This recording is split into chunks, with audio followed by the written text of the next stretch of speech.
अजीज पाकिस्तान की खूबसूरत शहरों कराची, लाहौर, इस्लामाबाद, भावलपुर, पेशावर से आलकर दुनिया भर कोने कोने में जहां पहुंचे मेरी आवाज सबको मैं कहता हूँ सुबह बखैर, गुड मॉर्निंग एंड अस्सलाम वालेकुम। आज है जुमातुल मुबारक,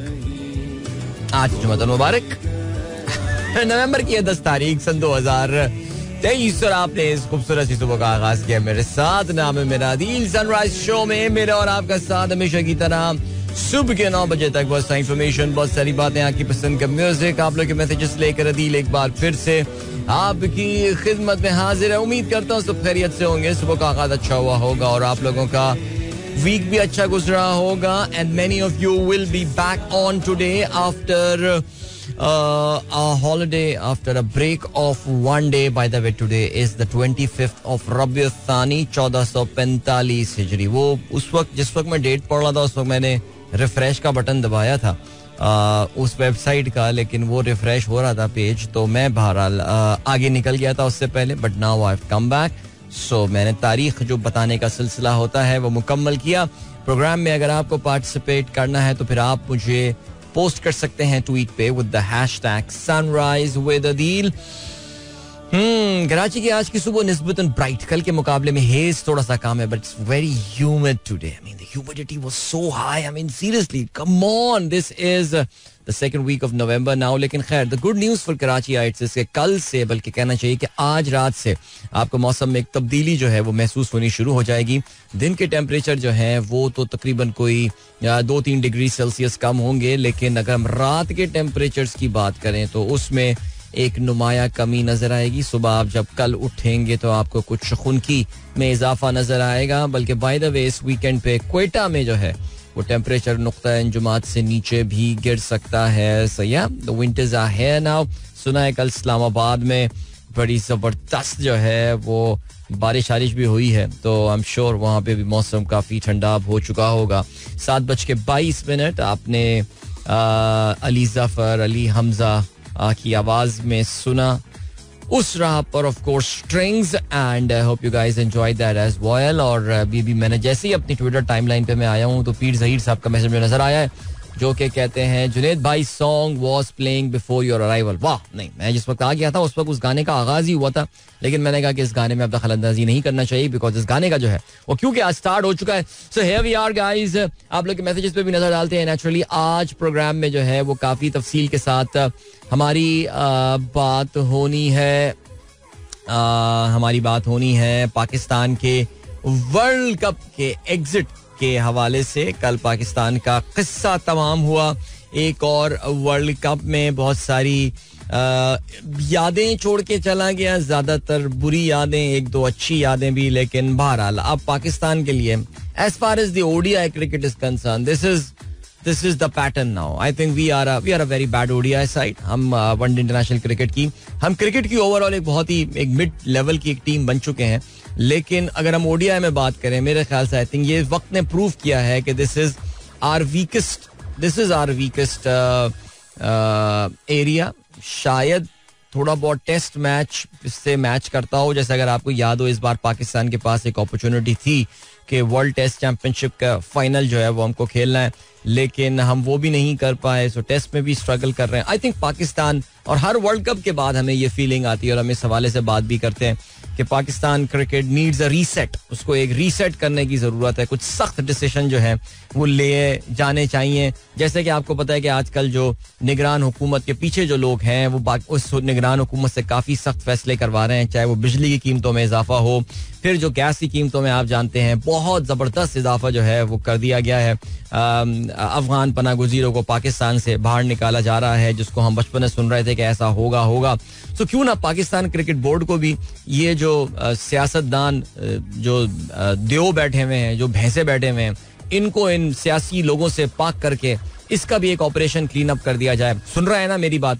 कोई सुन रहा है मेरी बात? ये सुन रहा है? अल्लाह करे पाकिस्तान के अहम सर्कल्स में कोई ये बात मेरी सुन रहा हो, ताकि इन लोगों से भी जान छुड़ा के यहाँ पर कोशिश करें कि एक मेरिट का निजाम जो है वो लाया जाए।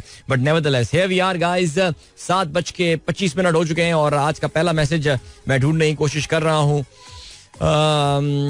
अच्छा जी, बिलाल अहमद साहब कहते हैं unless food is mixed with saliva you can't taste it. वाह, यानी आप ये कहते हैं कि अगर ये तो हसन शेख वाले फैक्ट लाए हो तुम वैसे यार, कि अगर खाना जो है वो आपके थूक यानी आपके लुआब दहन के साथ जो है उसकी आमेजिश ना हो तो फिर आप उस जायके को महसूस नहीं कर सकते. दिलचस्प बात की है आपने, काफी दिलचस्प बात की है. चलें जी आगे बढ़ते हैं. और इसके अलावा शकील अहमद साहब कहते हैं सख्त लहजे के साथ की गई तनकीद लोगों की अना जगाती है. सख्त लहजे के साथ की गई तनकीद लोगों की अना जगाती है, जबकि नरम लहजे के साथ की गई तनकीद से लोगों के ज़मीर जागते हैं. आई रियली विश मैं इसको जनरलाइज कर सकता. शकील साहब बात आपने बड़ी अच्छी की है कि अगर कोई तनकीद नरम लहजे के साथ भी की जाए तो फिर वो शायद लोगों को इतनी गिरा नहीं गुजरती, लेकिन अगर वही तनकीद लहजा अगर आप उसमें करख्तगी ले आएँ और सख्ती ले आएँ अपने अल्फाज में तो फिर वो कहते हैं लोगों की अना जगाती है. अच्छा चलें मान लेता हूँ. इस वक्त मेरे जहन में अपने ऑफिस का एक वाकया याद आ गया, लेकिन मैंने तो बहुत मोहब्बत से और प्यार से अपने भाई को समझाया था, लेकिन फिर भी उसने अपना डिपार्टमेंट चेंज करवा दिया था. नेवरदलेस आगे बढ़ते हैं जी. जावेद साहब कहते हैं Meta requires political advertisers to mark when deep fake are used. Very good. Meta ने ये एडवर्टाइजिंग के हवाले से रिक्वायरमेंट यूज की. आपको पता है कि जी अमेरिका में जावेद साहब इसका बैकग्राउंड आपको पता होगा, आई एम श्योर आपने ये आर्टिकल पढ़ के ही शेयर किया होगा. अमेरिका में इस वक्त इंतखाबात मैंने शायद थोड़े दिन पहले जिक्र भी किया था, बल्कि मेरा जो यूट्यूब चैनल देखते हैं मैंने बड़ी तफसील से अमेरिकी इंतखाबात के हवाले से उसमें एक लेटेस्ट बहुत ही धमाका खेज सर्वे जो है वो आया है डोनाल्ड ट्रंप और जो बाइडन के हवाले से. और they are into the year of the election now. The American elections are 360 days away now. और उस हवाले से आपको पता है कि अमेरिका में अब इलेक्शन कैंपेन्स बहुत महंगी होती हैं और डिजिटल मीडिया पे जो है वो फेक न्यूज़ का बड़ा रुझान होता है. और इस हवाले से आपको पता है पिछले इलेक्शंस और अब इलेक्शन में जो बहुत बड़ा फर्क आ चुका है वो आ चुका है किसका? वो आ गया है आर्टिफिशियल इंटेलिजेंस का. और यही हुआ है सिलसिला, तो उस हवाले से जरा थोड़ा सा एहतियात की जा रही है. वैसे गाइज आज पता हुआ क्या, आज today when I entered my studio तो कोई हस्बे मामूल पीटीवी स्पोर्ट चल रहा था और पीटीवी स्पोर्ट पे पता नहीं क्या आ रहा था, मुझे याद नहीं. और मैंने कहा अरे वाह जबरदस्त माशाल्लाह पीटीवी स्पोर्ट पे कोई और चीज जो है वो चल रही है. लेकिन वाइल अभी आई वाज टॉकिंग मैंने देखा कि फिर वही स्क्वॉश का मैच आ गया यार. यानी सीरियसली मुझे ये मैच रटने वाले हैं. अब जब आप स्टूडियो पे शो कर रहे होते हैं आप, मुझे कैमरे में देखने की आदत नहीं है बहुत ज्यादा. आई डोंट नो रेडियो में स्टिल अभी तक I am still not able to digest this fact that I am sitting in front of her. And plus इस कैमरे की पोजीशन भी कुछ ऐसी है कि जिसके लिए मुझे अपनी बड़ी गर्दन ऊपर करनी पड़ती है. It's not on my line of site जिसे कहते हैं. बट इत्तेफाक की बात है कि ये अभी फिर वही मैच आना शुरू हो गया यार. पाकिस्तान और कुवैत, और हमेशा कुवैत से ही खेल रहे होते हैं. कभी कुवैत से खेलते हैं, कभी कतर से खेलते हैं. ये सारे वो मैचेस हैं जो पाकिस्तान जीत गया. बहरहाल चलें जी आगे बढ़ते हैं. और हमारे दोस्त अली दामानी साहब का मैसेज आया है, जिनके मैंने शायद आपको इस हफ्ते मैंने आपसे जिक्र किया है कि इनके जो बच्चे हैं माशाल्लाह इनके साहबजादे और इनकी साहबजादी वो पनामा गए हुए हैं, पनामा सिटी गए हुए हैं. और बच्चे आप लोग भी सुने, तमाम बच्चों आप सुने कि ये जो है वर्ल्ड रोबोटिक गेम्स हो रहे हैं या वर्ल्ड रोबोटिक के हवाले से एक इवेंट हो रहा है जो कि पनामा में हो रहा है, जिसमें हमारे जो अली दामानी साहब हैं इनके दोनों बच्चे वो एक एकेडमी से वाबस्ता हैं.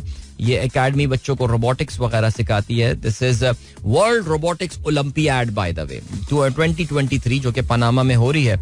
और यहाँ पे इनके बच्चे जो हैं वो पार्टिसिपेट कर रहे हैं.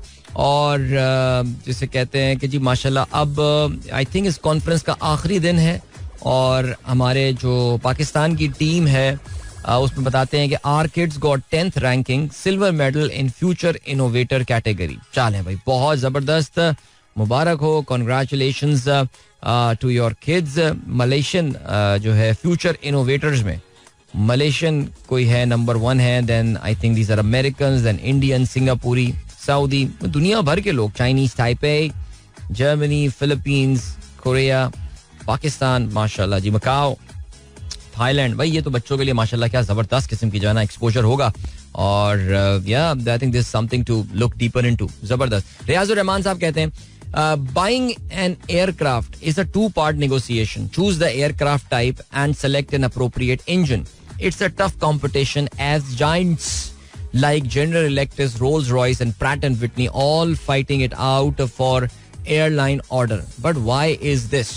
Why don't Airbus and Boeing just choose one manufacturer and design the aircraft? The answer is a complex one that is rooted in the customer needs, technology and geopolitics. जबरदस्त, बड़ा अच्छा सवाल आपने किया. आपको पता है जिस तरह जहाज़ों में दुनिया में बहुत कम कंपनियां हैं जो कि जहाज मैन्युफैक्चर करती हैं, उससे भी कम कंपनियां हैं जो कि एक्चुअली जहाज़ों के इंजन बनाती हैं. और ये इतनी स्पेशलाइज्ड फील्ड है, इतना स्पेशलाइज्ड एरिया है कि यहाँ पे the barriers to entry are so huge कि यहाँ पे ज़्यादा कोई कंपनियां सर्वाइव नहीं कर सकती. दुनिया में 3 बड़ी मेजर कंपनियां हैं जो कि जहाज़ों के इंजन बनाती हैं, जिसमें रोल्स रॉयस है एंड जनरल इलेक्ट्रिक्स है and then Pratt and Whitney.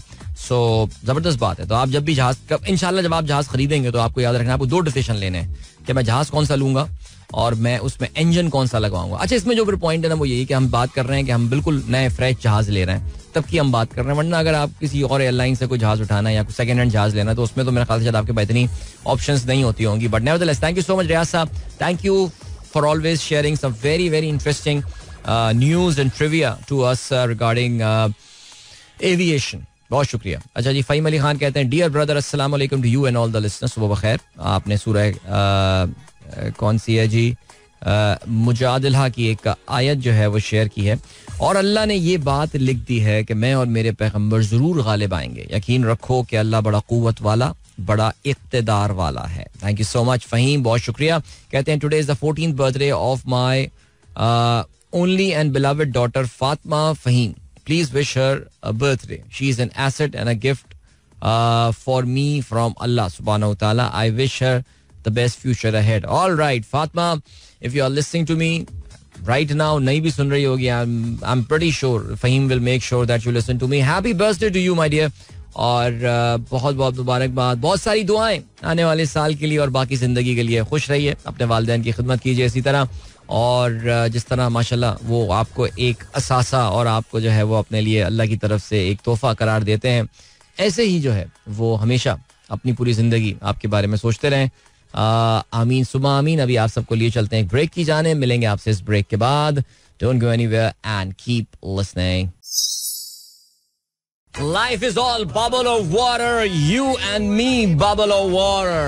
All right, I hope you guys had a good time. वैसे बाकी सीरियसली अभी फरहान रजा का मैसेज आया, कह रहा दिल भाई आज तो मंडे मॉर्निंग वाली फीलिंग आ रही है. और वैसे वाकई सीरियसली इवन दो मैंने कल सुबह शो किया था, लेकिन वाकई आज ऐसा लग रहा है कि today is the first day of the week, and then of course we are heading towards a weekend. I mean that weekend was supposed to be a good one. Pakistan को अपना आखिरी वर्ल्ड कप का match, या कम से कम कहना चाहिए कि semifinal से पहले आखिरी मैच खेलना था, लेकिन कल पाकिस्तान की अल्हम्दुलिल्लाह तमाम उम्मीदें जो हैं वो खत्म हो चुकी हैं. और बट बहरहाल तो कोई क्या हो गया, but life will go on यार. पाकिस्तान क्रिकेट टीम तो ऐसे ही खेलती रहती है. Should that affect me my mood? वैसे कल रात I was feeling a bit down. थोड़ा सा अफसोस था इस बात का कि यार चीजें इंप्रूव नहीं हो रही हैं. हर वर्ल्ड कप के बाद हम सोचते हैं कि यार 2015 में हमने सारा ब्लेम मिसबा पे डाल दिया, मिसबा चले जाएंगे चीजें ठीक हो जाएंगी. फिर उसके बाद हमने सरफराज पे ब्लेम डाल दिया, सरफराज को फारिग कर देंगे. खैर I never believed on that, लेकिन सरफराज को फारिग कर दें चीजें ठीक हो जाएंगी. अब हम लोग बाबर पे सोच रहे हैं यार बाबर को फारिग कर दें चीजें ठीक. नहीं, the problem is not that. और कल वाकई मैंने काफी तफसीली एक व्यू लिया on what we need to do actually. अब तो वो जो हो गया सो हो गया, पछतावे का होवत वाली बात है. लेकिन वही बात है, कामयाब इंसान वही होता है जो अपनी गलतियों से सीखता है. लेकिन हम सीख नहीं रहे हैं, हम घूम फिर के उसी विशिष्ट सर्कल में जो है वो चले जा रहे हैं. और या चलें, कोई बात नहीं. 7:40 हो चुके हैं. और भाई फ़हीम अली खान को मुबारकबाद भेजी है फरहान रजा ने. कहते हैं जी आपने अपने जो नाम का फॉन्ट है वो रहमान खिलजी वाला कर दिया है, तो उसके लिए बहुत मुबारकबाद कबूल कीजिए. बहुत अच्छी बात है जी. साकिब शान साहब कहते हैं today in 1969 one of the most popular series in for children sesame street debuted. Adil bhai, what's your favorite character in Sesame Street? Sesame Street ज़ाहिर है हम जो है वो देखा करते थे बचपन में. फ्राइडे को अगर आपको याद हो तो वो आया करती थी यार. I did not have a particular favourite character, बल्कि मैं अगर ऑनेस्ट बात आपको बताऊं, मेरी बिग बर्ड से बहुत हटती थी. मैं मुझे अजीब क्रेजी सा कैरेक्टर रखता था. मैंने कहा क्या है यार ये. बट मे बी परहैप्स एल्मो, शायद मेरे ख्याल से, पता नहीं, आई डोंट नो. मैं उनका भी बहुत ज्यादा दिल से देखा नहीं. बस वो क्योंकि उस जमाने में टीवी में कोई ऑप्शन ही नहीं होती देखने की हमारे पास, तो हम मजबूरन बैठ के सेसमे स्ट्रीट देख लिया करते थे. बिकॉज मुझे ऐसा लगता था कि यार I mean this is too, ये मेरे इंटेलेक्ट लेवल से बहुत नीचे का प्रोग्राम है. वो पता नहीं क्या वजह थी, लेकिन खैर. बट बहरहाल इट वाज एक शोरा आफाक प्रोग्राम था सेसमी स्ट्रीट, और it was a record breaking show. बहुत दहाइयों जो है, कई डेकेड्स तक ये प्रोग्राम चलता रहा. और दुनिया की कई ज़बानों में ट्रांसलेट होकर जो है ये प्रोग्राम जाया करता था. It was good for children, for learning. बहुत बच्चे जो बिल्कुल उस वक्त कहना चाहिए कि बिल्कुल स्कूल के इब्तदाई अरसे में हुआ करते थे. सो या आगे बढ़ते हैं जी. Then we have got Abdul Razzaq साहब कहते हैं the Chinese build 145 MW floating solar power plant, the first of its kind in Indonesia and the largest in Southeast Asia, has been fully connected to the grid. क्या बात है जी. सतह आप पर चलता हुआ तैरता हुआ ये सोलर पावर प्लांट है जो कि कनेक्ट हो गया है अब ग्रिड के साथ. Very interesting, very interesting. Challenge Dishan Baig साहब कहते हैं celebrated every 10 November, world science day for peace and development highlights the significant role of science and in society and the need to engage the wider public in debates on emerging scientific issues. I really don't know how many schools here in Pakistan are actually marking this particular day. But today is the World Science Day for Peace and Development. How many educational institutes are marking this particular day? No idea about it. लेकिन बहरहाल कुछ school आज Iqbal day जो है वो ज़रूर मना रहे हैं. अभी जो है वो हमारे दोस्त यूसुफ नवाब ने जो है वो तस्वीरें भेजी हैं, वीडियो भेजी है इनफैक्ट उनकी साहबजादियों की, और जो कि इकबाल डे की मुनासबत से बहुत ही खूबसूरत से ट्रेडिशनल ड्रेस में जो है वो जा रही हैं. Have fun girls. इसके अलावा मेरी दोस्त वानिया का भी मैसेज आया है, कहती हैं आदिल अंकल वेटिंग फॉर पानी का बुलबुला. Nowadays I am learning how to solve Rubik's cube. Good luck. Yesterday I told you that I am doing painting, so I am sending you a picture. बहुत शुक्रिया, बहुत खूबसूरत painting, beautiful painting. That is Vaniya. Well done and keep it up, keep it up. इसके अलावा आर्मीने and Abdullah कह रहे हैं thanks for पानी का बुलबुला Adil uncle. Alright, you are most welcome. And then अच्छा जी, अब्दुल रज़ाक कहते हैं अफगानिस्तान और साउथ अफ्रीका से मैच जीतने चाहिए थे. हर दफा कुदरत का निजाम पाकिस्तान के हक में नहीं हो सकता. एक अच्छा मैच खेलकर 5वीं पोजीशन बरकरार रखते हुए अच्छे इक़्तिदाम के साथ वापस पाकिस्तान के लिए क्वालिफाई करें. अब चलें, कुछ भी कह सकते हैं जनाब. ओके, अदील कमर ने जो है वो एक ट्वीट हमारे साथ शेयर किया. Updated list of heartbreaks for the kids of 1990s. Oh yes. I mean, being a cricket fan is not easy. There are updated list of heartbreaks and stuff, and yeah, this time इन्होंने शम्सी का जो LBW है उसको list में डाला हुआ है. और ये तैमूर जमान होते हैं जो क्रिकेट के हवाले से अक्सर ट्वीट्स करते रहते हैं. अच्छे मजेदार इनके ट्वीट्स होते हैं, मीम्स वगैरह बना रहे होते हैं. So he has added this Shamsi. वैसे I think that Shamsi LBW was, yes, I think a major turning point for Pakistan. Had Pakistan won that game, Pakistan would have been through. But I think Usama Mir का catch drop करना, how can you take that out of list? But खैर हाँ, शम्सी का तो ये था कि अगर वो आउट था मैच ओवर, कोई इफ्स एंड बट्स की बात नहीं है. ऑस्ट्रेलिया का तो ये है कि आपको पता है कि बहुत ही नेवर से डाई वाली ये टीम है. अगर वार्नर नहीं चलता था कोई और चल सकता था. ये तो वार्नर बॉले इतनी खा चुका था कि बाकी फिर खिलाड़ी जो है ना वो फिर उनके बाद टाइम बचा नहीं था कुछ रन स्कोर करने के लिए. लेकिन ऑस्ट्रेलियंस आते हैं, जम जाते हैं यार वो तो. But I think that Shamsi LBW not going in Pakistan favorite was unbelievable. Seriously. तहसीन अमजद कहते हैं अस्सलाम वालेकुम to all Pakistan. It's a beautiful and cool morning after torrential rain throughout the night here along with thunderstorm. Finally the winter has started. बिल्कुल जी. ये हमारे जावेद साहब का message आया कि कल रात तो जो है ना वो काफी शदीद किस्म की जो है वो बारिश हुई है इस्लामाबाद और रावलपिंडी वगैरह में. और कहते हैं जी अच्छा भाई आ गई वीडियो, आ गई भाई. Heavy hailstorm in Islamabad, just looking like a wow.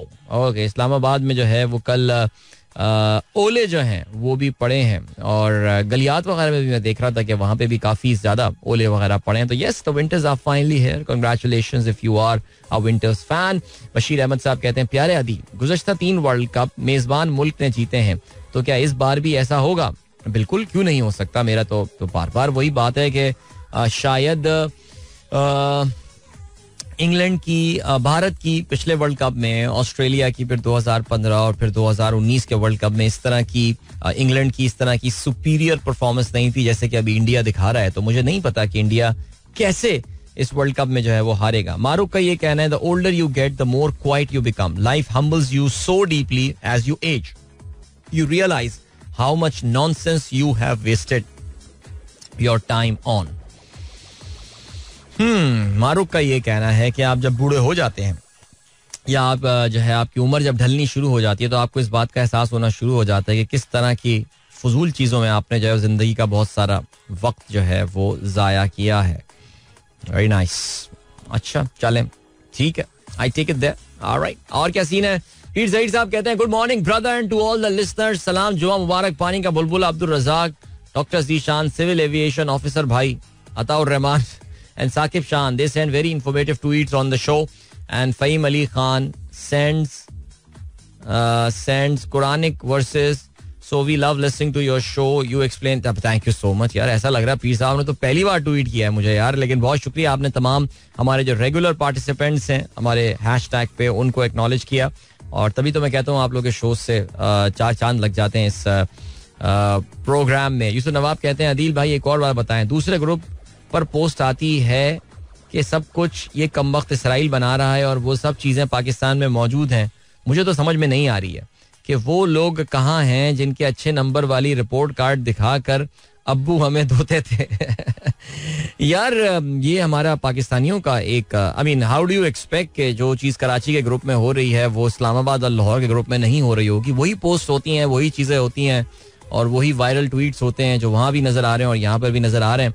और इसमें एक चीज़ आपने बिलाशुबा दुरुस्त फरमाई है कि हर प्रोडक्ट को जो है वो इसराइली प्रोडक्ट बना के जो है वो बेचा जा रहा है और उसको पेश किया जा रहा है. इस पर मेरा ज़ाहिर एक सर्टन पर्सपेक्टिव और एक पॉइंट ऑफ व्यू है. इस पे कभी ज़रा फुर्सत से जो है वो हम बात करेंगे. अभी फ़िलहाल हम ये करते हैं कि आपको हम लिए चलते हैं एक ब्रेक की जाने. मिलेंगे आपसे इस ब्रेक के बाद. Don't go anywhere and keep listening. All right, welcome back, guys. That was Nabil Shaukat Ali with Kuch. Hope you guys enjoyed the song.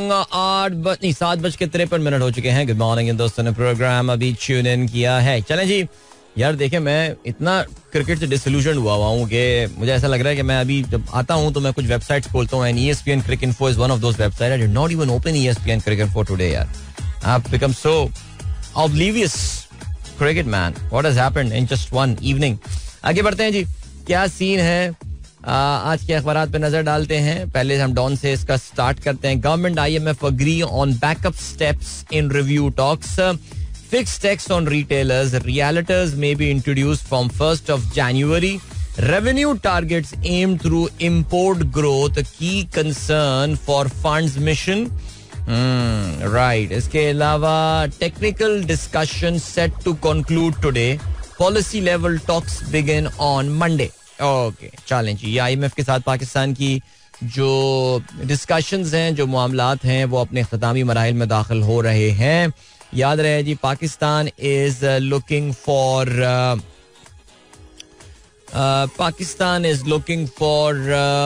Around कोई सेकंड ट्रांच ऑफ कोई $750 मिलियन की सेकंड ट्रांच, जिसके लिए उनके साथ मुज़ाकरात चल रहे हैं. और उसमें IMF की सारे कुछ डिमांड्स आई हैं, जिसमें रिटेलर्स पर और रियल्टर्स पर, यानी जो रिटेलर हैं, दुकान वाले हैं वो, और दुकान की सतह पर, और जो रियल एस्टेट का काम करते हैं, इन लोगों पे टैक्स लगाने की जो है बात की गई. और हुकूमत ने जो है ऐसा लगता है कि अग्री किया है कि 1 जनवरी से ये अप्लाई कर दिया जाएगा. आप जानते हैं कि पाकिस्तान की जो ओवरऑल डायरेक्ट टैक्सेस की अगर हम बात करें, जो इनकम टैक्स वगैरह होते हैं, उसमें ज़्यादातर निचोड़ा जो जाता है वो पाकिस्तान के तनख्वाहदार तबके को किया जाता है. और ये जो बिजनेसमैन तबका होता है, ये ना होने के बराबर टैक्स दे रहा होता है. They literally they give peanuts when it comes to taxes. So चलें जी, आगे बढ़ते हैं. क्या होता है वाकई कि IMF ये अच्छे काम हमसे मजीद और करवाने में कामयाब हो जाएगा. ओके, एक्सप्रेस की हेडलाइन है, इसराइल रोजाना 4 घंटे जंग बंदी पर तैयार. जुमेरात को गली गली जंग जारी रही. कम से कम 306 फलस्तीनी शहीद, 34 इसराइली फौजी भी मारे गए. जंगबंदी का मकसद शहरियों को निकलने का मौका देना. मुकम्मल सीज फायर का भी इम्कान नहीं, बाइडन का ये कहना है. जंग खत्म होने के बाद भी इसराइली फौजी गजा में रहेंगी, व्हाइट हाउस का ये कहना है. शहीद फलस्तीनियों की तादाद 10,812 हो गई, जिसमें 4,412 बच्चे. बेल्जियम का फलस्तीन को बतौर रियासत तस्लीम करने पर गौर. मिस्र ने अमेरिका का गजा मंसूबा मुस्तरद कर दिया है. इनके मुस्तरद करने नगरी करने से क्या फर्क पड़ता है यार. Government reveals plan to expel documented immigrants. Achakzai says the next government bound to follow the policy. UNHCR team postponed visit to Khyber after threat alert. Fazal seeks bilateral commission to hammer out Pak Afghan issues. आप जानते हैं कि पाकिस्तान की जो इस वक्त establishment है, इससे कुर्बत रखने वाले कुछ साफ़ी हज़रात जो हैं वो कल से ये ट्वीट कर रहे हैं.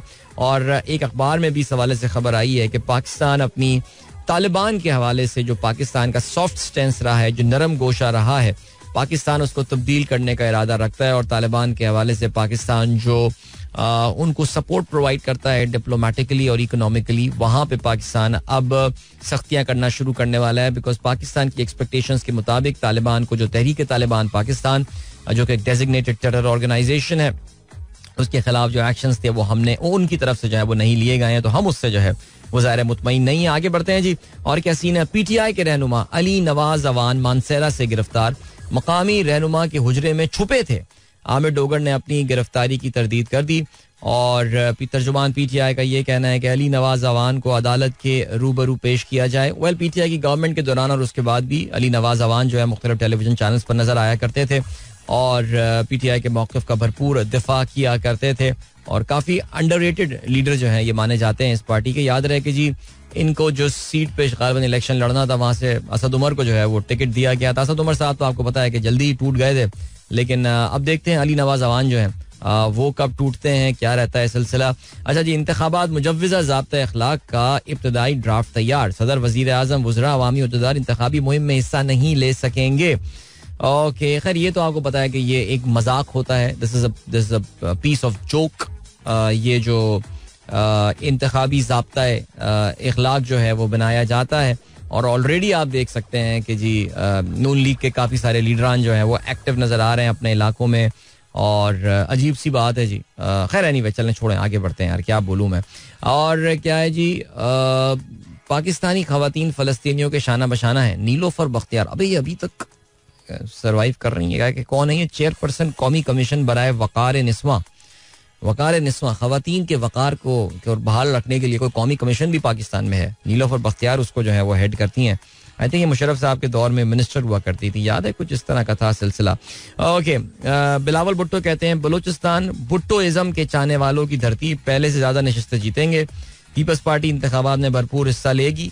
ओके, कोई काम की बात उन्होंने की नहीं. चलें जी, और क्या सीन है? गैर कानूनी मुकीम अफगान रूपोश, छापे पकड़ दकड़ जारी. रजिस्टर्ड भी वापस भेजेंगे, बलूचिस्तान का ये कहना है. मजीद 4000 की वतन रवानगी. 2 लाख से ज्यादा अफगान बाशिंदे वापस जा चुके हैं. महफूज इनखला हुकूमत पाकिस्तान की अव्वलीन तरजीह है. जान अचकजई का ये कहना है, हमने नाजायज मुकीम अफराद का ठेका नहीं उठाया. अफगान हुकूमत तुंद तेज बयानात ना दे, सिंध हुकूमत ने बहुत ताउन किया है. इमरान खान के खिलाफ साइफर केस की समाअत आज अडियाला जेल में होगी. इसके अलावा क्या सिलसिला है? राना सनाउल्लाह कहते हैं शुबा है इमरान को जेल में दवाई मिल रही है. 9 मई के टोले को निकाल कर पीटीआई से बात करने को तैयार हैं. कोई कानूनी रुकावट नहीं. नवाज शरीफ आम इंतखाबात में जनरल नशिस्त पर हिस्सा लेंगे. सियासी कायदीन से भी जल्द मिलेंगे. जरदारी से गिला नहीं, उन्हें पूरा हक है. लाहौर के वजीर आजम का रास्ता रोकें. उम्मीद है फरा गोगी को जल्द पाकिस्तान लाया जाएगा. ओके, अलीम खान कहते हैं नया पाकिस्तान बनाएंगे. तरीन फैज, अच्छा नहीं, तरीन का कहना है नया पाकिस्तान बनाएंगे. अलीम खान का कहना है फैज हमीद आर्मी चीफ बनना चाहते थे. डेविस कप में पाकिस्तान ने भारतीय गुरूर खाक में मिला दिया. आज कुछ हराया वराया नहीं है हमने इंडिया को, लेकिन हुआ ये कि चलिए खेलों के हवाले से जब हम बात करेंगे तो डेविस कप की इस खबर पे जो है ना हम बात करते हैं. अभी आपको हम लिए चलते हैं ब्रेक की जानिब. मिलेंगे आपसे इस ब्रेक के बाद. Don't go anywhere and keep listening. Welcome back guys, एक बार फिर से आपको खुशामदीद कहते हैं. This is the Sunrise Show with me Adil Azhar. Good morning दोस्तों ने प्रोग्राम ट्यून इन किया. सुबह के 8:07 हो चुके हैं. चलें जी, क्रिकेट वर्ल्ड कप में पाकिस्तान का खेल हुआ तमाम. और कल हम सारा वक्त आसमानों को देखते रहे. बारिश अब हुई बल्कि इनफैक्ट जिस वक्त अभी यार वाकई हमारे सोशल मीडिया ने एक ऐसा ऑरा क्रिएट कर दिया था कि मुझे तो एक मौके पे ऐसा लग रहा था कि भाई टॉस भी नहीं हो पाएगा. नहीं तो भीगे बैंगलोर में क्या वो टॉस करेंगे. लेकिन अल्लाह की पनाह जो 1 मिनट को भी बारिश हुई हो कल तो यार, यानी मेरे ख्याल से अब इस वेदर प्रेडिक्शन वाली चीज पे ना मेरा तो एतबार ही खत्म हो गया है यार, सीरियसली. जिस वक्त टॉस हुआ ना उसी वक्त मुझे डर, वो जो मेरे पास मोबाइल नोटिफिकेशन प्लुक करके आया कि New Zealand has won the toss and has decided to bat. मैंने कहा what, man what is the match happening, match क्यों हो रहा है ये, वहां तो बारिश होनी है, मैच क्यों हो रहा है या अल्लाह. लेकिन मैच भी हुआ जी, और ना सिर्फ मैच हुआ बल्कि न्यूजीलैंड ने एक बहुत ही यकतरफा किस्म के मुकाबले के बाद बआसानी शिकस्त दी अफगानिस्तान को, और पाकिस्तान का पता जो है वो इस वर्ल्ड कप से कर दिया साफ. लगातार दूसरी बार ऐसा हुआ है that New Zealand has aged Pakistan because of the net run rate. बस ये बात याद रखें, हमने भी न्यूजीलैंड के बहुत वर्ल्ड कप खराब किए हैं यार, बहुत वर्ल्ड कप खराब किए हैं. ऐसे ऐसे वर्ल्ड कप जिसके बारे में लग रहा था कि बस ये न्यूजीलैंड जीता ही जीता, लेकिन फिर पाकिस्तान ने आके उनकी गेम खराब कर दी. तो वो पाकिस्तान की डायरेक्टली तो गेम खराब नहीं कर रहा है, इनडायरेक्टली आगे पाकिस्तान की जो है ना वो गेम खराब कर रहे हैं. जैसे कल उन्होंने श्रीलंका को 5 विकेटों से शिकस्त दी. पहले बैटिंग करते हुए श्रीलंका की टीम सिर्फ 171 रन बनाकर आउट हो गई. पता नहीं खुदा जाने किस बात की जल्दी थी, लंबे लंबे शॉट खेलते हुए, जबकि शुरू के चंद ओवर निकाल लेने के बाद ऐसा कोई लग नहीं रहा था कि इस विकेट में कोई ऐसी खास कुछ दम है या कुछ है. लेकिन at one point in time जब श्रीलंका के 32 रन पे 3 खिलाड़ी आउट हो चुके थे और उसके बाद 70 रन पे 5 और कौशल परेरा जब आउट हुए, तो I think that was game over for them, because Kaushal Perera was batting really well. 28 गेंदों पे उन्होंने जो है वो 51 रन बनाए, जिसमें 9 चौके और 2 छक्के जो हैं वो शामिल थे. आखिर में थोड़ी बहुत आखिरी विकेट की में जो है वो महीश तीक्षाना और मडुशंका ने जो है वो एक काफी लंबी बारी खेली, और उन्होंने जो है वो ना सिर्फ कुछ रनों में इजाफा किया बल्कि उसके साथ साथ जो है that partnership went on for around 14.5 overs, यानी कुछ तकरीबन 90 गेंदों 87 गेंदों का जो है वो इस पार्टनरशिप ने सामना किया. और हमें लग ये रहा था कि ये शायद वो डिवाइन इंटरवेंशन है, because they will take us through to the rain and then the match will not happen. But nevertheless जी, मैच भी हुआ, खाने का वक्फा भी हुआ, मैच भी हुआ, और न्यूजीलैंड ने इस टोटल को जो है वो सिर्फ 23.2 ओवर्स में पूरा कर लिया. रचिन रविंद्र आउट हो गया, भाई बड़ी बात है. 34 गेंदों पे 42 रन उन्होंने बनाए, 3 छक्के और 3 चौके शामिल थे. डेवॉन कॉनवॉय 42 गेंदों पे 45 रन उन्होंने बनाए. 31 गेंदों पे 43 रन बनाए डैरल मिचेल ने, और बआसानी 24वें ओवर में न्यूजीलैंड ने इस टारगेट को चेस कर लिया. Now the difference between New Zealand and Pakistan, जो नेट रन रेट का डिफरेंस है वो अब काफी बड़ा हो चुका है. तो न्यूजीलैंड ने इफेक्टिवली पाकिस्तान के वर्ल्ड कप के इस प्लान को खत्म कर दिया है. और अब सिचुएशन क्या आ गई है? सिचुएशन ये कि अगला जो मैच होने वाला है ना, पाकिस्तान के लिए तो अब अगले मैच की कोई इंपॉर्टेंस या कोई सिग्निफिकेंस नहीं है. देखिए, मैं इस रिडिकुलस किस्म की एक्सपेक्टेशन में नहीं जा रहा कि हम 450 रन स्कोर करें और उनको जो है वो 100 रन के अंदर आउट कर दें. This just can't happen. Realistic भी होना चाहिए हमें. लेकिन इंग्लैंड के लिए अब अगला मैच बड़ा इंपॉर्टेंट हो गया, because England would want to win that game to qualify for the Champions Trophy. अगर अभी भी कोई श्रीलंका के हारने के बाद भी उनका जो है वो क्वालिफिकेशन का कोई चांस नहीं बचा है. मेरा ये ख्याल है जाती तौर से दैट दे इंग्लैंड मेरे ख्याल से तो शायद पहुंच जाना चाहिए उनको अब. लेकिन अभी शायद मेरे ख्याल से बांग्लादेश वाला मैच जो है, जो कि अफगानिस्तान वाला मैच, अफगानिस्तान क्वालिफाई कर गया है, साउथ अफ्रीका क्वालिफाई कर गया है. आई थिंक शायद बांग्लादेश का एक मैच है जिसपे जो है वो इन्हिसार कर रहे होंगे. That could be the reason. लेकिन फिर भी बहरहाल इंग्लैंड शायद इस पॉइंट ऑफ व्यू से देख ले, Pakistan would just want to return with a victory, और एक अच्छी विक्ट्री के साथ इंग्लैंड के खिलाफ कामयाबी हासिल करके वापस आना चाहेंगे. So that's it. So this is the end of the world cup now.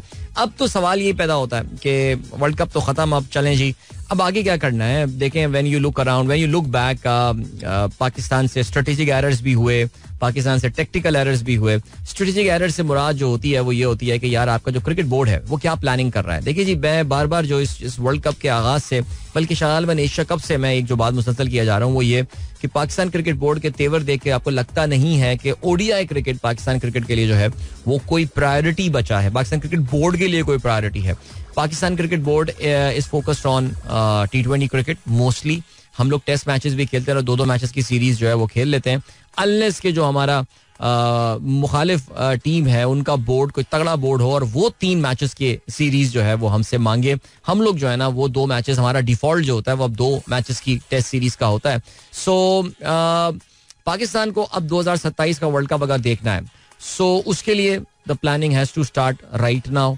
और जिस तरह इंग्लैंड ने 2015 के वर्ल्ड कप के बाद अपने आप को तैयार कर लिया था मेंटली कि यार हमें कुछ भी हो जाए, we need to redefine our cricket. उन्होंने सारे अपने जो बुढ़े बाबे थे उनको फारिग किया, एक नया ब्लड जो है वो टीम में लेकर आए, और आपने देखा कि that eventually paid them dividends. Similarly Pakistan को भी कुछ ऐसे ही करना पड़ेगा. अगला वर्ल्ड कप जो होना है वो सदर्न अफ्रीका में होना है. South Africa, Zimbabwe and Namibia are jointly hosting the next cricket World Cup. 50 over के मैं वर्ल्ड कप की बात कर रहा हूँ. जाहिर है पाकिस्तान उसके बीच में दो बड़े इंपॉर्टेंट इवेंट्स जो हैं वो हो रहे होंगे. एक इवेंट जो हो रहा होगा, बल्कि दो इवेंट्स हो, 3 इवेंट्स हो रहे होंगे. अगला T20 वर्ल्ड कप जो है वो होने वाला है in England, sorry West Indies and America में. अगला T20 वर्ल्ड कप होने वाला है. तो इसका मतलब ये कि पाकिस्तान अब हमारा फोकस, अब ओडीआई मोड हमारा ऑफ हो जाएगा, बिल्कुल स्विच ऑफ हो जाएगा. मुझे किसी ने भी रिसेंटली ये जो बात बताई भी थी कि पाकिस्तान अब ODI as per the schedule Pakistan अगले नवंबर तक अब कोई भी ओडीआई जो है वो नहीं खेल रहा होगा. अगर ये इस तरह की सूरत हाल है तो फिर तो गेम काफी ऑफ है. Why? Because see the problem is that 2027 के वर्ल्ड कप से पहले 2025 में चैंपियंस ट्रॉफी पाकिस्तान में होनी है. नाउ पाकिस्तान में इंडिया होने देगा या नहीं होने देगा, इससे कतई नजर Pakistan has got the official rights to host this Champions trophy.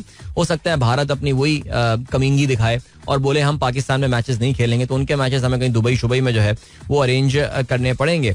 लेकिन टूर्नामेंट ये पाकिस्तान का है. अब वो इधर हो या उधर हो या कहीं पर भी हो, अब जो सीन है वो ये है कि 2025 चैंपियंस ट्रॉफी के लिए खुदारा अभी से तैयारी शुरू करो यार. कौन से खिलाड़ी तुम्हें चाहिए होंगे, अपने खिलाड़ी किन के इर्द गिर्द बनाने हैं, बाबर की कैप्टनसी का क्या करना है. टेक डिसीजंस राइट नाउ, फौरन ये डिसीजंस लेने पड़ेंगे आपको. Babar I think tried and tested. I think वो जो सिर्फ 1-2 स्पाइक्स की कारकर्दगी के आए बहैसियत कप्तान में बात कर रहा हूँ. T20 वर्ल्ड कप फाइनल हम कैसे खेले हम सबको पता है. T20 वर्ल्ड कप का सेमीफाइनल हम खेल गए, फाइन हम खेल गए लेकिन हम हार गए. ये भी चीज याद रखने की है. फिर उसके बाद उसके अलावा क्या थी, I mean like World Test Championship, we were supposed to be playing in the final of World Test Championship. हम तो दूर दूर तक नजर नहीं आए थे बाय द टाइम ये चैंपियनशिप जो है वो खत्म हुई थी. अभी तो चले पाकिस्तान का आगाज अच्छा हो गया, श्रीलंका के खिलाफ हम जीत कर आ गए थैंक्स टू हमारे 2-3 खिलाड़ियों की अच्छी कारकर्दगियों की वजह से. लेकिन Babar Azam needs to introspect. I think वो अपना करियर ही तबाह ना कर दे इस चक्कर में, कप्तानी की जिद के चक्कर में. तो he should step down himself, focus on his batting, just follow. इसमें कोई बुराई नहीं है. अपनी बैटिंग में फोकस करे और सिर्फ अपनी बैटिंग में फोकस करे. ये अपने रोटी गैंग और इन चक्करों से बाहर निकले खुदा के लिए. बस छोड़ दे यार, कर ली तेने कप्तानी, 4 साल तुम्हें कप्तानी के दे दिए ना यार. You are in the 4th year of your captaincy. नहीं चल रही, मामला ठीक नहीं हो रहा है यार. आ जाओ, नीचे उतर जाओ, ठीक है. अच्छे बल्लेबाज हो, फोकस ऑन दैट. अब मसला ये हो रहा है कि ओडीआई पे हमारा फोकस बन भी नहीं सकता. उसकी रीजन ये है कि आपके पास डिस्ट्रैक्शंस बहुत आ रही हैं. पहली डिस्ट्रैक्शन आ रही है अगला T20 वर्ल्ड कप 2025 में, 24 में होने वाला है वेस्ट इंडीज और यूनाइटेड स्टेट्स में. फिर उसके बाद अगले वर्ल्ड कप से पहले एक और T20 वर्ल्ड कप आ रहा होगा जो कि भारत और श्रीलंका में जॉइंटली जो है वो होस्ट कर रहे होंगे. So things are pretty challenging right now. ये काफी इस वक्त है प्रॉब्लम, बट एक छोटे से लिंक में इस हवाले से मैं बात तो नहीं कर सकता. क्या क्या चीजें की जा सकती हैं और मेरे बात करने ना करने से फर्क भी क्या पड़ता है, लेकिन कम से कम दिल की भड़ास तो निकाल लेते हैं हम इस शो के जरिए. So this is it guys. Her world cup में ऐसा लगता है, हम समझते रहे मिसबा चला जाएगा चीजें ठीक हो जाएंगी, हम समझते रहे सरफराज को हटा देंगे चीजें ठीक हो जाएंगी. अब हमें लग रहा है कि बाबर चला जाएगा चीजें ठीक हो जाएंगी. इससे फर्क नहीं पड़ता जब तक ये हमारे ऊपर जो क्रिकेट बोर्ड को जो स्ट्रेटेजिकली मैनेज करने वाले लोग बैठे हैं. और अगर आप समझ रहे हैं कि ज़का अशरफ आपके मसाइल का हल निकाल कर लेकर आएंगे, तो यार मेरे ख्याल से अभी फिलहाल उनको भी फोकस करने दें अपनी चीनी की प्रोडक्शन, अपने चीनी पाकिस्तान शुगर मैन्युफैक्चरर एसोसिएशन वाली चीज़ों पे, पीपल्स पार्टी की इलेक्शन कैंपेन पे मेरिट की बुनियाद पे कोई बंदा लेकर आए, सियासत से जान छुड़ाएं. आगे बढ़ते हैं जी, लिए चलते हैं ब्रेक की जाने. मिलेंगे इसके बाद. Don't go anywhere and keep listening. Guys, एक बार फिर से खुशामदीद कहते हैं. काफी सारे मैसेजेस आप लोगों के जो है वो आए हैं प्रोग्राम में. ऑफ कोर्स अभी हम क्रिकेट के बारे में बात कर रहे थे. माशाल्लाह क्रिकेट की को बात पता ही है कि मुझ समेत हर पाकिस्तानी अपने आप को एक छोटा मोटा एक्सपर्ट ही समझता है. सो ज़ाहिर है, एंड इस मुल्क की बदकिस्मती भी यही है कि we are just single sport nation. हम एक खेल खेलने वाले जो है वो कौम है. तो फिर जाहिर है इसमें तो सबका ओपिनियन और सबके कमेंट जो है वो बहरहाल होंगे. चलें जी, कहते हैं चलिए अभी क्रिकेट पे हम बात कर लेते हैं, लेकिन उससे पहले जरा मैं एक्नॉलेज कर दूं भाई, आज तो बच्चों की छुट्टियां भी हो रही हैं स्कूल की. इतनी बारिश हुई है आज हमारे इस्लामाबाद और उससे ऑनवर्ड एरियाज में. और अभी एहसन साहब का मैसेज आया है हमारे पास, और एहसन कहते हैं किड्स नेम अजीम और Abdul Rafay, they listen to you whenever I am in Havelian. Please announce their name. They didn't go to school because of heavy rain here. स्कूलों की छुट्टियां, वैसे भी पंजाब, आई मीन लाहौर और गुजरावाला, सियालकोट वगैरह में तो वैसे ही स्कूल्स बंद हैं आज, बिकॉज वो आपको पता है स्मार्ट लॉकडाउन चल रहे हैं. बट सुनने में ये आ रहा है कि माशाल्लाह जी, सुना है लाहौर में भी बारिश हुई है, और बारिश के बाद से जो है वो लाहौर में जो AQI इंडेक्स है वो काफी बेहतर हो गया है. विच इज मैं बल्कि कल जब इस्लामाबाद में मैं बारिश का रात में हमारे ग्रुप्स में पढ़ रहा था जी कि बात हो रही है, इस्लामाबाद में जबरदस्त बारिश हुई. तो आज माशाल्लाह जी अच्छी बात यह है कि लाहौर में इट इज थोड़ी सी खुनकी है, 15 डिग्री सेल्सियस है, और जो AQI लाहौर का है that is 128. So after a very long time वाकई अशफाक जंजोआ साहब कहते हैं तकरीबन 2 हफ्ते के बाद जो है लाहौर का AQI is not hazardous and 128 is quite good. चलें जी, wishing for more rain today, और बारिशों के लिए दुआ गो हूं कि बाकी आपकी फिजा जो है वो भी जरा साफ हो जाए. ओके जी. और अरशद गुमरो कहते हैं अब पाकिस्तानी टीम का सेमीफाइनल में पहुंचना उतना ही मुश्किल है जितना पुरानी फिल्मों में किसी गवाह का अदालत में पहुंचना हुआ करता था. ऑलराइट, फवाद ने वीडियो शेयर की है, ये मुझे लग रहा है इस्लामाबाद से आई है और वहां की बारिश का मंजर है. फहीम अली खान कहते हैं bro the option of edit is not working in all context chat, can you please clarify why is it so. यार कौन सी चैट, कौन सी एडिट भाई, मुझे जरा ये बता दें, ये किधर की आप बात कर रहे हैं ताकि मैं आपको बता देता हूँ, ये कोशिश कर लेता हूँ. महनाज नवीद क्या हाल है आपके? आपकी अटेंडेंस मैंने जो है वो आपको लगा दी है. और इसके अलावा जीशान बेग साहब, when the team wins World Cup it gives huge respect and lots of cash money by their country and cricket board.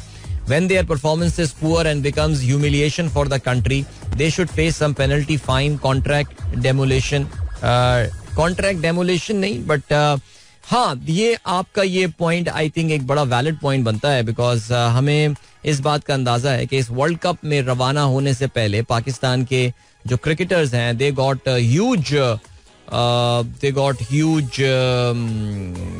Contract पे रेज, उनको बहुत जबरदस्त मिला है बिकॉज जो उनकी कॉन्ट्रैक्ट टॉक्स बिलाखिर इख्तिताम को पहुंची थी. लेकिन आप जानते हैं lot of water has pass through since these contract talks. और अगर आपको ये भी याद हो तो मैंने उस वक्त भी आपसे जिक्र किया था कि ये हमारे खिलाड़ी बेचारे, अगर आप बाबर से मिलेंगे आपको बड़ा ही आम सादा सा एक बच्चा लगेगा लाहौर की किसी अंदरून के इलाके, यानी जो आम सिंपल से लोग होते हैं जो इतनी कॉम्प्लिकेटेड कॉन्ट्रैक्ट टॉक्स नहीं कर सकते. Same goes with Shaheen Afridi. इनमें सिर्फ जो एक सियाणा है ना वो रिजवान है, और रिजवान बहुत सियाणा है. लेकिन ये जो इनकी सारी कॉन्ट्रैक्ट टॉक्स हुई हैं और सारी चीजें हुई हैं, मैंने उस वक्त भी कहा था कि इनके पीछे इनके बेसिकली एजेंट्स जो हैं ये काम कर रहे होते हैं. ये जिस वक्त डिस्कशन ये आया था, और अब आपने सुना बीच में जो ये सारी एजेंट वाली और ये जो साया कॉर्पोरेशन और ये पूरी कहानी आई है कि जी एक इन्वेस्टिगेशन, एक बॉडी जो है वो बनाई गई है जो कि इन्वेस्टिगेट कर रही है. बाय द वे उसको शायद 1 या 2 दिन पहले अपनी रिपोर्ट जो है वो सबमिट कर देनी थी पाकिस्तान क्रिकेट बोर्ड को. बट ये आपका पॉइंट बड़ा वैलिड है कि खिलाड़ी जब परफॉर्म नहीं करते तो क्या उनकी परफॉर्मेंस बेस्ड कटौतियां होनी चाहिए या कुछ होना चाहिए. ये एक डिस्कशन है, जाहिर है दुनिया में मेरे ख्याल से इस तरह का हमारे पास कोई वो चीज नहीं है. लेकिन आई थिंक इतने जबरदस्त कॉन्ट्रैक्ट्स के साथ एंड ऑल ज़रा अरसे मीडियोकर परफॉर्मेंस जो है ना वो बर्दाश्त होनी नहीं चाहिए. और इसमें जो ज़ाहिर बात आती है वो ये भी आती है कि सिर्फ खिलाड़ियों को मुर्द इल्ज़ाम जो है करार देना चीज़ नहीं होती है.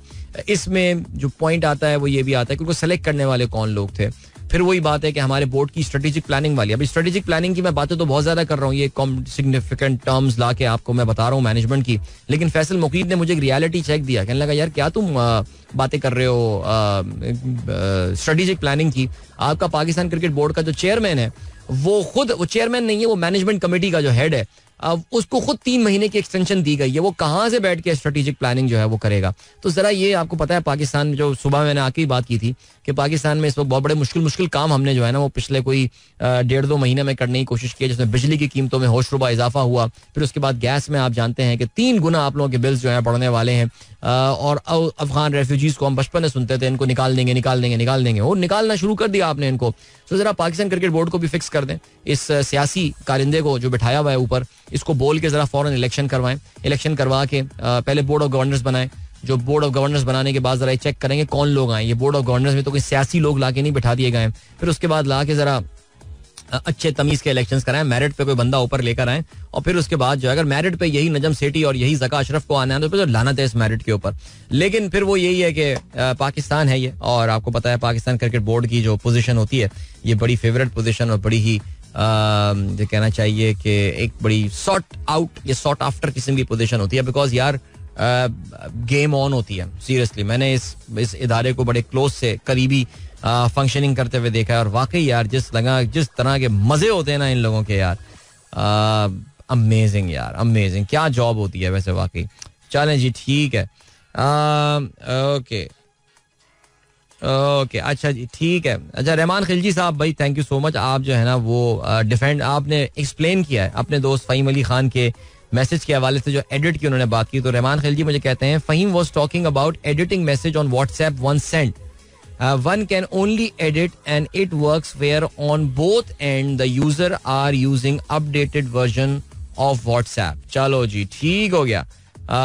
तो भाई अब खिलजी साहब ने आपको जवाब दे दिया है फ़हीम साहब कि आपका जो WhatsApp का वर्जन होना चाहिए दोनों का वो एडिटेड नहीं अपडेटेड होना चाहिए. उसी पे एडिट जो है वो हो सकता है. ठीक है. थैंक यू रहमान साहब for acting as a proxy to your friend Mr. Fahim.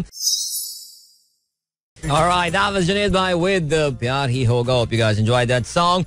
We are almost heading towards a break right now. लेकिन जरा जाने से पहले कोई 1-1.5 मिनट में बात करते चलते हैं.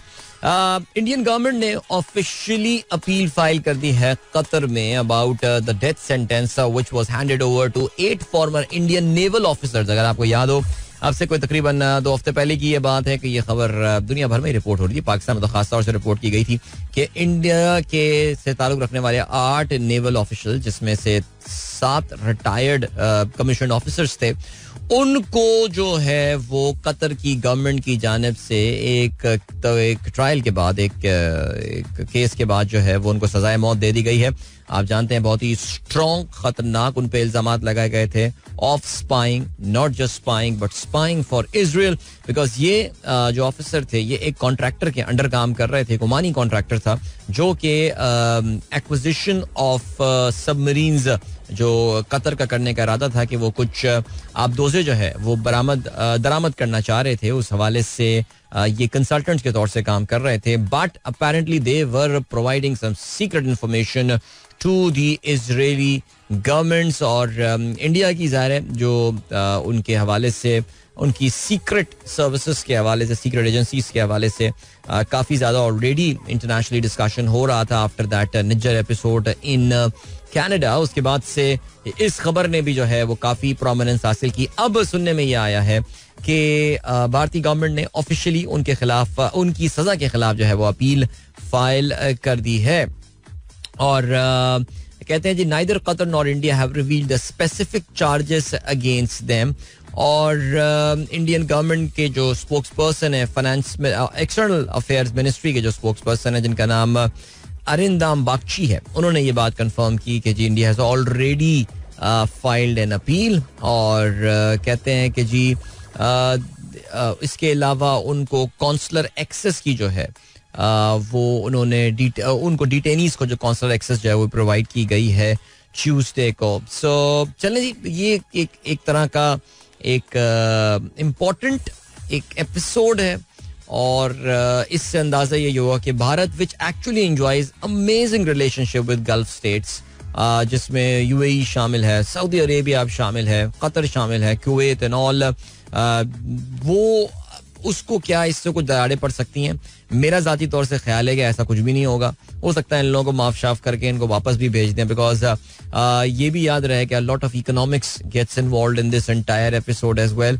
Because India is one of the biggest buyer of Qatari LNG. और कतर जो है आप जानते हैं कि वो ऑयल ज्यादा नहीं गैस बहुत प्रोड्यूस करते हैं. और जहां पाकिस्तान भी उनसे काफी गैस खरीद रहा होता है, India is a major buyer. So lot of economics and all these things are going to come into this thing. So don't be surprised अगर उनकी अपील में जो है वो उनको कुछ करके सजाएं बरकरार रख के उनको डिपोर्ट कर दिया जाए. लेट्स सी क्या होता है इसके हवाले से. चलें जी अभी आपको हम ले चलते हैं ब्रेक की जाने. मिलेंगे इस ब्रेक के बाद. Don't go anywhere and keep listening. Guys, एक बार फिर से आपको खुशामदीद कहते हैं. This is sunrise show with me Adeel. Good morning. दोस्तों ने प्रोग्राम अभी ट्यून इन किया है. 8:54 हो चुके हैं. आप लोग नोट कर रहे होंगे कि आजकल इश्तिहारात जो हैं वो माशाल्लाह काफी तगड़े हो चुके हैं और काफी पावरफुल हो चुके हैं. बीच में एक दो गाने भी चलाने होते हैं जरा बोलने का टाइम आजकल कम मिल रहा है. लेकिन I just wanted to talk about this particular news जो कि कल सोशल मीडिया पे भी नजर आ रही थी. आज ज्यादातर अखबारात ने जो है वो भी इस पे जो है वो कवरेज जो है वो की हुई है. And this is regarding that very horrible video. Sindh के एक इलाके खैरपुर मीरान शाह से एक वीडियो जो है, एक इंटरनेट पे एक वीडियो गर्दिश करना शुरू हुई जिसमें एक छोटी सी बच्ची जो है वो काफी तड़पती हुई दिखाई गई थी. एक कमरे के फ्लोर पे जो है वो लेटी हुई थी. और थोड़ी देर बाद जो है वो उस वीडियो में, ज़ाहिर है भाई मेरे में तो हिम्मत नहीं होती इस तरह की वीडियोस देखने की, लेकिन जिन लोगों ने वीडियो देखी है वही बताते हैं कि वो बच्ची बाद में हरकत करना बंद कर देती है. इसका मतलब ये कि मोस्ट प्रॉब्ली वो मर जाती है. ये किसी के कमरे में लगाई गई या किसी पर्टिकुलर जगह पे लगाई गई एक सीसीटीवी फुटेज थी जो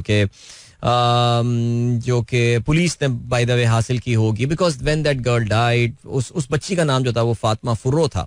और फिर जब इस बच्ची की ऑटोप्सी हुई तो फिर पता ये चला कि शी वाज ब्रूटली रेप्ड. और इसकी जो है बच्ची की के साथ जो है वो काफ़ी कहना चाहिए कि एक बहुत ही शर्मनाक फेल जो है वो किया गया. और इस हवाले से ये जिस शख्स की हवेली थी वो वहाँ का एक लोकल वडेरा था. आप जानते हैं जिस सिंध का, आज भी हम 21वीं सदी में रहते हैं लेकिन सिंध के बहुत सारे इलाके जो हैं वो अभी भी उसी शायद पत्थर के दौर में जो है वो आज भी रह रहे हैं. और उनकी शायद वहाँ से कोई निकलने का कोई चांस और सीन भी जो है वो भी नजर नहीं आ रहा. सो हुआ ये कि जी बहुत ही सोशल मीडिया पे आउटरीच शुरू हुआ. 14 अगस्त को, याद रहे 14 अगस्त को से ये वीडियो जो है आनी शुरू हुई थी. How ironic that thing was. यौम आज़ादी की हम बात कर रहे हैं लेकिन पाकिस्तान का कितना बड़ा इलाका जो है वो अभी भी आज़ादी से कोसों क्या मैं खास सदियों और दूर है. मिलेनियल्स जो है वो दूर है. एनीवे, चलें जी आगे बढ़ते हैं. तो बड़ा शोर मचा जी सोशल मीडिया पे. जब सोशल मीडिया पे शोर मचा, आप जानते हैं उस वक्त जो है ये वो टाइम था कि जिस वक्त इनकी गवर्नमेंट का आखिरी टाइम जो है वो चल रहा था, जो पीपल्स पार्टी की गवर्नमेंट थी. बहरहाल अभी भी जो गवर्नमेंट्स हैं उनकी एक्सटेंशन ही चल रही हैं, चाहे वो पंजाब में हो या फिर वो जो है वो चल रहा हो सिंध में. सो उस शख्स को अरेस्ट कर लिया गया जो कि इसका मेन, इस केस में जिस बंदे का जो है वो नाम आया था, और ये पीर असद शाह इस बंदे का नाम था. अच्छा जी, फिर हुआ ये कि ज़ाहिर है आपको पता है कि अब जरा फोरेंसिक लेबॉर्टरीज वगैरह ये सब बन गई और ये सिलसिला है. मैं इस खबर का जिक्र क्यों कर रहा हूँ? मैं इस खबर का जिक्र ये कर रहा हूँ कि सिंध के जो care taker minister for law and human rights हैं, जिनका नाम मोहम्मद उमर सुमरो है, उन्होंने एक प्रेस कॉन्फ्रेंस में जो है वो बात करते हुए बताई कि द डीएनए सैंपल्स ऑफ पीर असद शाह, जो कि प्राइम सस्पेक्ट था इस फातिमा फुर्रो मर्डर केस में, have matched with the semen obtained from the clothes of the victim. यानी वो जो बॉडीली फ्लूइड्स जो हैं वो उस बच्ची के कपड़ों में लगे हुए थे वो मैच कर गए हैं with the DNA samples match with this पीर जो है पीर असद शाह, इसके सैंपल्स के साथ. लेकिन इसमें जो बहुत अफसोसनाक बात है इस पूरे मामले में वो ये कि ऐसा ही जो सैंपल मैचिंग सिंध में करवाई गई थी उसमें सबूतों को टेम्पर कर दिया गया था. यानी उसमें जो है वो जो सैंपल्स भेजे गए थे उस बच्ची के कपड़ों से एंड ऑल, उसको टेम्पर कर दिया गया था. तो इससे पहले उस आदमी को सिंध की कोई भी लेबॉर्ट्री होगी, जो भी होगा सिलसिला, उससे उसको जो है वो क्लीन चिट मिल गई थी कि ये उसकी बॉडीली फ्लूइड या उसके सीमेन के जो है वो सैंपल्स नहीं हैं, बल्कि ये कोई डिस्क्रीट किस्म के जो हैं ये सैंपल्स हैं. हाउएवर लकीली इन सैंपल्स को जो है कोई होगा नेक आदमी, पता नहीं इस निज़ाम में अभी भी कुछ एक दो अच्छे लोग होंगे जिनकी वजह से शायद ये मुल्क चल रहा है. उन्होंने इन सैंपल्स को लाहौर भेजा. आप जानते हैं लाहौर में बहुत ही स्टेट ऑफ द आर्ट एक फोरेंसिक लैब जो है वो मौजूद है. और वहाँ पे जब इसके सैंपल्स जो है वो मैच किए गए तो फिर there was a complete match and there you go. अब सवाल ये पैदा होता है कि जब ये सब हो चुका है सिलसिला, हमारे कानून का अब एक और कड़ा इम्तिहान जो है वो शुरू होने वाला है. जाहिर है ये पीर असद और ये वो फलाना, अगर आपको ये भी याद हो जिस वक्त ये केस सामने आया था उस वक्त पाकिस्तान पीपल्स पार्टी के चंद बहुत अहम लीडरान जो है उन्होंने आके इस शख्स को डिफेंड भी किया था कि वो जो था सिलसिला वो था. मैं देखता ये हूँ कि अक्सर ट्विटर पे कुछ शरारती लोग जो हैं वो जब भी इस केस की कोई रिपोर्ट आ रही होती है, एक बड़ी मशहूर खातून लीडर भी हैं पीपल्स पार्टी की, उनको जो है वो टैग करते रहते हैं बिकॉज उन लोगों ने आके उस वक्त इसको डिफेंड किया था. लेकिन बहरहाल जी देखते हैं इस मुल्क का जो कानून है वो अब हमारे कानून किस हद तक जाएगा इस शख्स को प्रोटेक्ट करने के लिए, हमारा निज़ाम किस हद तक जाएगा इस शख्स को जो है प्रोटेक्ट करने के लिए. यू वुडंट बिलीव एक्चुअली कि इतनी clear cut footage and everything होने के बावजूद इस बंदे को हैदराबाद की एक कोर्ट ने जो है इसकी पहली पेशी पे ही है वो तकरीबन कोई महीने की जो है ना वो बेल दे दी थी. और आप ये देख लीजिए कि कत्ल का केस है, इसके घर की फुटेज एंड एवरीथिंग और सब कुछ आई है सामने. क्या माहौल है वडेरों का, क्या होता है सिलसिला. जो केस दर्ज किया गया है इस बच्ची के वालदा की तरफ से वो भी उस पीर के खिलाफ, पीर असद के खिलाफ किया गया और पहली पेशी में जाके उसको जो है ना वो 40 दिन की या कुछ कितने अरसे की जो है वो बेल मिल जाती है.